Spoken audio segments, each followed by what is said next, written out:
All right, my friends, let's go through the three phases of growth as you go from 0 to 100,000. And I've already brought up this graph before, but I'm going to bring up a second graph, which is going to show you a different bonus of ours that is on top of this bonus that you're seeing.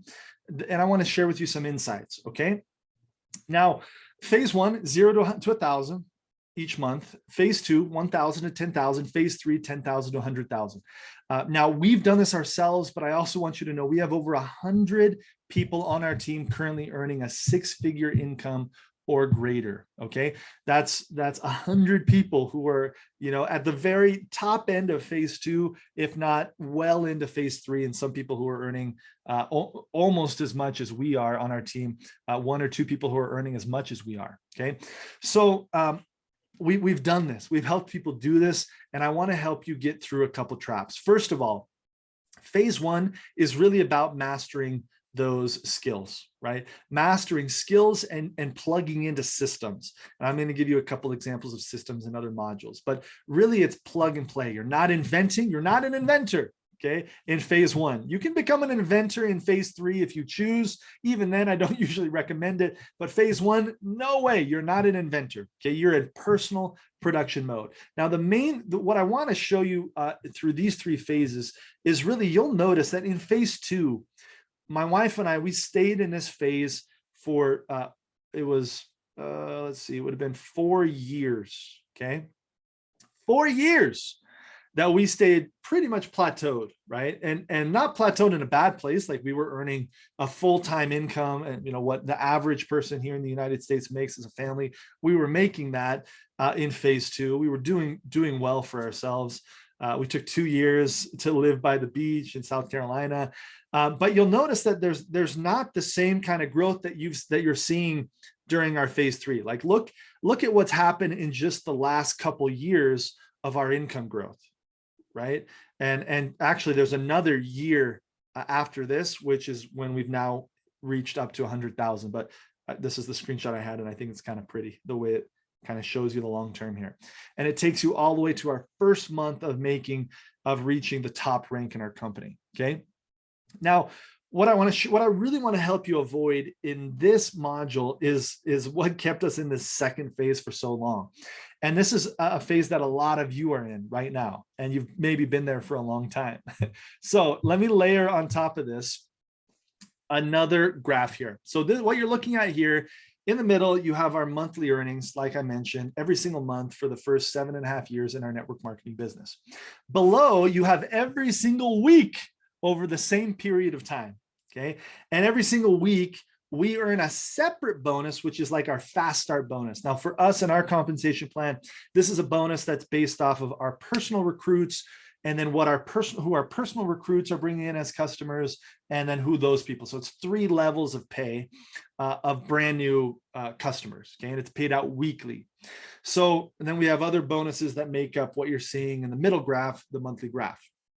Now, what I really want to teach you here in this module is you'll see that during these years that we were plateaued, right here, these years that we were plateaued, what happened to our personal production?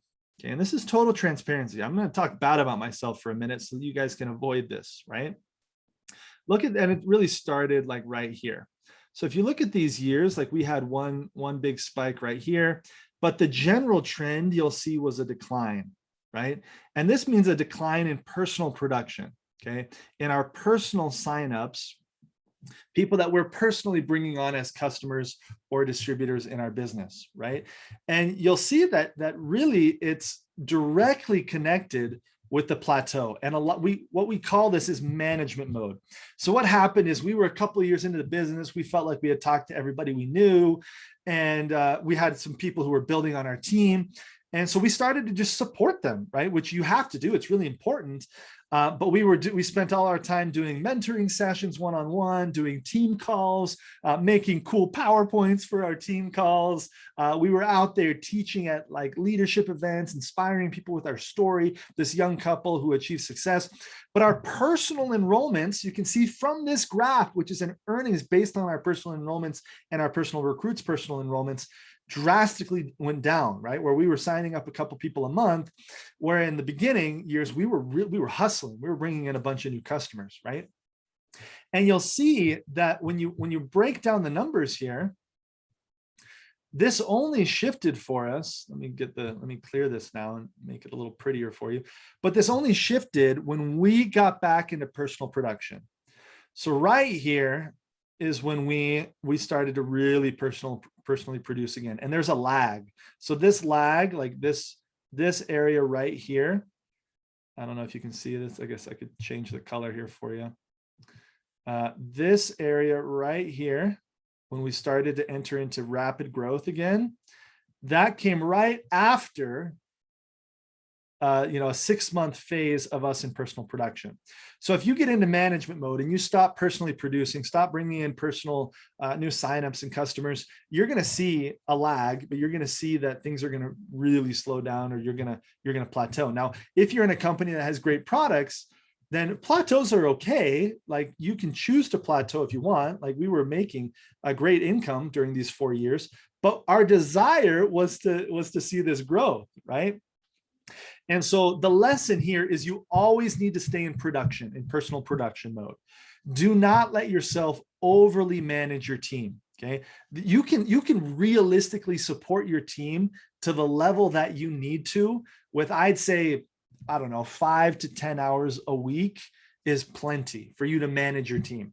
If you're spending more than 5, if you're not spending 80% of your time in personal production activities, that means you going after new people, finding new contacts, expanding your network. When I say going after new people, it's really collecting answers from people. Are you open to learn? And asking that question, inviting people. If you're not doing that for 80% of your time, inviting, presenting to new people, and enrolling new people and launching brand new people who are just starting in the business, then you're focused on the wrong activities and you're moving into a plateau. Okay. So I want you to, and we spent 4 years in this plateau. And during this plateau is actually when we started focusing on online strategies. And I have another course here on Udemy that goes through some of the online strategies that we started to implement back then that created this massive growth that you're seeing in our business right now. But the lesson is, keep yourself in personal production. Don't let yourself simply go into management mode. You need to constantly be bringing in new people. Now, what's a good number?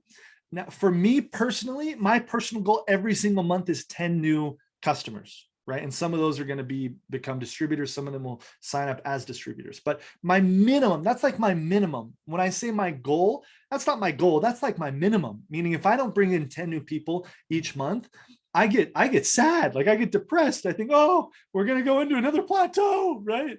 And it causes me to hustle.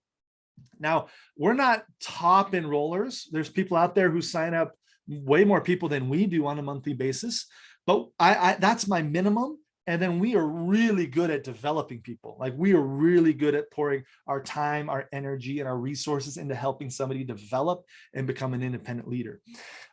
Anyway, so I wanted to share with you this mindset so that you can understand these 3 phases of growth. And if you're stuck in that phase 2, which I know a lot of you are, really what you need to do is you need to get into massive action and massive production. You need to scale back your supporting of your team because they are becoming dependent on you. You are not creating independence and freedom for yourself or for them. You need to support them, yes, but in ways that drive their independence, and you need to spend 80% of your time in personal production. So that's the lesson for this module. Hope you enjoyed it, and we'll see you in the next one.